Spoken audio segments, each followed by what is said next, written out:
የሚከተሉት የአልጄብራ አገላለጾች ያላቸውን የቁሞች ብዛት እና አሁን የቁሞች ብዛት እና ቁሞቻቸውን ዘርዝር ይላል። አሁን ያላቸውን የቁሞች ብዛት ይህ ስንት ቁም አለው? አሁን ይሄ 4 ሀ ሲቀነስ 6 ካለ በመቀነስ ነው አይደል የምንቆጥረው? ወይ በመደመር ወይ በመቀነስ ብቻ ነው የምንለየው ማለት ነው። ስለዚህ አሁን ስንት አለው? 2 ቁሞች አለው አይደለ? አሁን የቁሞችን ብዛት ነው የምንዘረዝረው። እዚህ ጋር 2፣ እዚህ ጋርስ ይሄ 1 ቁም ነው እንዳለ። ምክንያቱም ከላይ መጀመሪያ ላይ እንዳየነው የተለዋዋጮች ብዜትን ሊይዝ ይችላል ብለናል ለአንድ የአልጄብራ አገላለጽ። በዚህን ጊዜ 1 ቁም ነው ያለው ማለት ነው።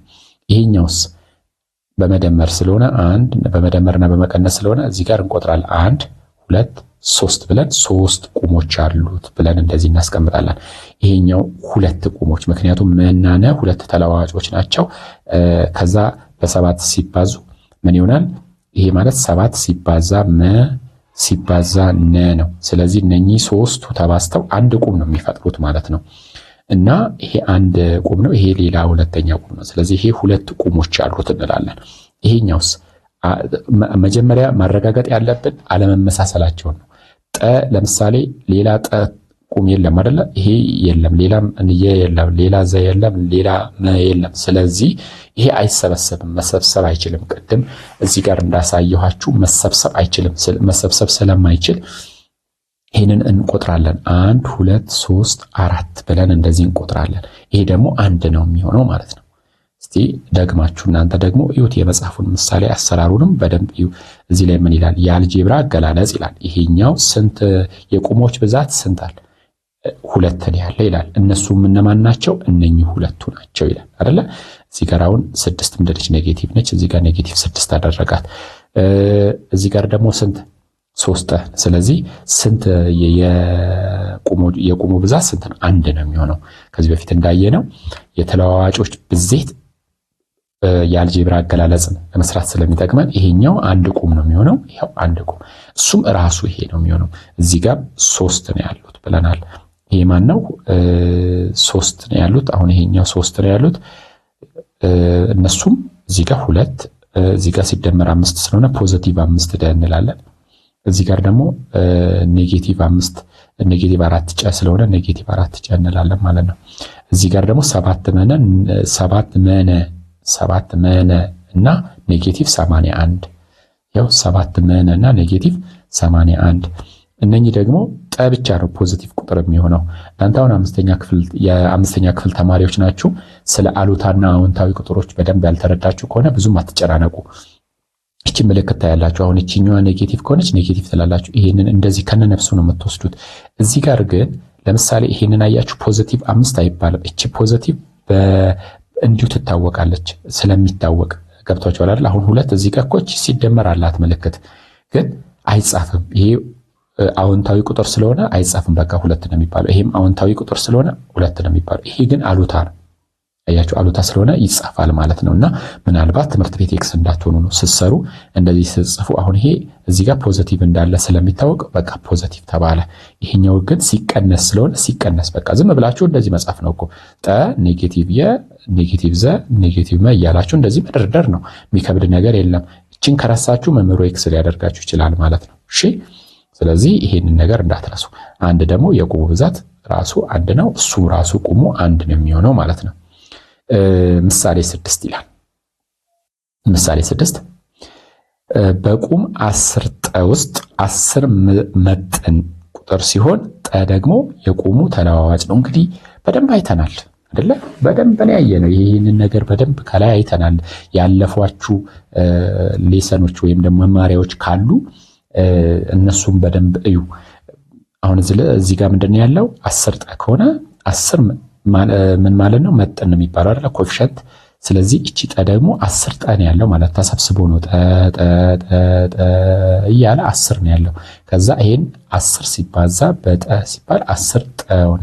እቺም 10ዋ የምትነግረን ስንት ጠ አለ ማለት ነው እያለ ነው የሚሆነው።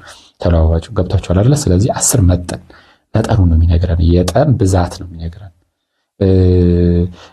እዚህ ጋር በቁም ይላል 7 ጠየ ውስጥ 7 መጠን ነው አይደለ? 7 እቺ ኮኤፊሺየንት ነች ማለት ነው። መጠን ቁጥር ሲሆን ጠና የ ደግሞ ሁለቱ የቁም ተለዋዋጮች ናቸው ግን ሁለቱ አንድ ላይ ይሄ አንድ ቁም ነው የሚሆነው ማለት ነው። እና ይሄ ጠ ሌላ ተለዋዋጭ ነው፣ ይሄ ሌላ፣ ሁለቱ የተለያየ ነገር ነው የሚወክሉት ማለት ነው። ለምሳሌ የሰው እድሜ ቢሆን ይሄ የአንደኛውን እድሜ ነው የሚወክለው፣ ይሄ የሌላኛውን ሰው እድሜ ነው። ቁመት ቢሆን ወይም ደግሞ የሁለት ተማሪዎች ውጤት ከሆነ እየሰራ ያለው ይሄ የአንደኛውን ተማሪ ነው፣ ይሄ የሌላኛውን ተማሪ ነው የሚሆነው ማለት ነው። ለዛ ነው ሁለቱ አንድ ላይ እንደዚህ ሲቀመጡ ግን አንድ ቁም ነው የሚባሉት ማለት ነው። ይሄ ደግሞ መጥን የሁለቱ ብዜት ምን ያህል ነው የሚለውን ነው የሚያሳየን። አንድ ቁም ያለው የአልጄብራ አገላለጽ ባለ አንድ ቁም የአልጄብራ አገላለጽ ይባላል። ሁለት ቁም ካለው ባለ ሁለት ይባላል። ይሄ እንግዲህ አልጄብራ አገላለጾች ከዚህ በፊት እንዳየነው 2 ሲደመር 4 2 5 6 እነኛውን አገላለጽ ናቸው። የእኩልነት አረፍተ ነገር ከሌለው ለምሳሌ 2 ሲደመር 4 እኩል ይሆናል ካለ ይሄ ምንድነው የሚሆነው? የእኩል ይሆናል የመስመራዊ የእኩልነት አረፍተ ነገር ነው የሚባለው። ይሄው የእኩል ይሆናል ምልክት ስላለው ማለት ነው። ግን ይሄ ከጠፋ እንደዚህ ዝም ብሎ የተገለጸ ነገር ከሆነ 2 ሲደመር 4 ከሆነ ምን ይሆናል ማለት ነው?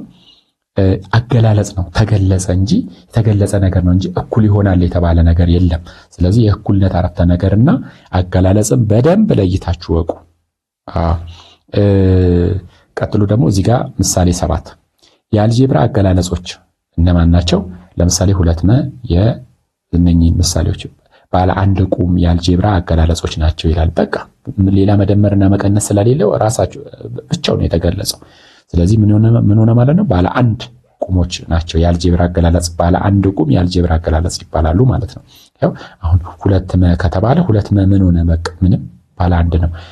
ቀጥሎ ደግሞ የቢል የምን ሆነ? ምንም በቃ 8 ዘ ቢል አሁን 8 ዘ በቃ አሁን 8 ዘ ሲደመር 4 ምናምን አላለም። በቃ 8 ዘ ብቻ ነው ያለው። ይሄ የአልጄብራ አገላለጽ ነው። ባለ አንድ ቁም የአልጄብራ አገላለጽ ይባላል።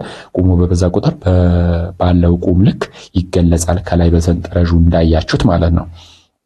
ለምሳሌ እዚህ ጋር ምሳሌ 8 እኔ 7 ነ ሲደመር 2 ከተባለ ደግሞ 7 ነ ራሱን የቻለ አንድ ነው፣ አንድ ቁም ነው። ይሄ ደግሞ አሁን አውንታ 2 ይሄው ፖዚቲቭ ስላለች አውንታ 2 ስንጽፍ 7 ነና 2 ነው የምንጽፈው። ፖዚቲቭን አንጽፍም። ለምን? ይሄው አልጻፈም። አያችሁ ለምን?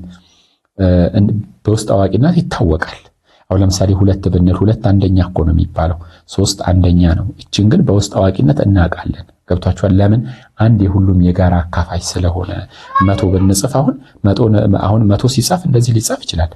ለምሳሌ 0 እንደዚህ ላሳያችሁ 0 0 100 ነጥብ 0 1 ብናደርግ ምንድነው ልዩነቱ? ምንም ማያስፈልጉ በኮመን የሚታወቁ በማህበረሰቡ ዘንድ በኮመን የሚታወቁ ነገሮች አሉ። ለምሳሌ ከቁጥር በኋላ የሚጻፍ 0 ዋጋ እንደሌለው እናውቃለን። ስለዚህ ይሄ አይጠቅምም። ሌላው ደግሞ ከነጥብ በኋላ ያለ 0 ምንም ጥቅም የለውም። ሌላው ደግሞ አንድ የሁሉም የጋራ አካፋይ ስለሆነች እናውቃለን፣ አንጽፍም። ስለዚህ ይሄንን ፒውር 100 ብንል ተመሳሳይ ነው ማለት ነውና በሰው በሁሉም ተማሪዎች ወይም ደግሞ በሁሉም ሰው ዘንድ ይሄ እውቅና ስላለው ምን እናደርጋለን? እነኚህን አንጽፍም። እነኚህን ሰርዝና 100 ብቻ እንላለን ማለት ነው። ይሄን እንድትረዱኝ የፈለኩት እዚህ ጋር 7 አሁን ለምሳሌ ይሄንን 7 ነ ሲቀነስ 2 ቢሆን የቁሞቹ እነማን ነበሩ? 7 ነና ኔጌቲቭ ነበር የሚሆነው የሚለውን ለማስረዳት ነው ይሄንን ሁሉ የሄድኩት። 7 ነ ሲደመር 2 ባለ 2 ቁም፣ ምክንያቱም 2 ቁሞች አሉት። እነማን? 7 እና 2 የሆነበት ምክንያት ሲደመር 2 ስለሆነ እያለ ነው እዚህ ጋር። ሌላውን ደግሞ እዚህ ጋር 5 ሀ ሲደመር 8 ላይ ይላል። ስለዚህ ሁለቱ አሁን ይሄ ባለ 2 ቁም ነው። 5 ሀ እና ሲደመር 8 ወይም ደግሞ ፖዚቲቭ 8 ለማለት ነው። ባለ 2 ቁም ነው።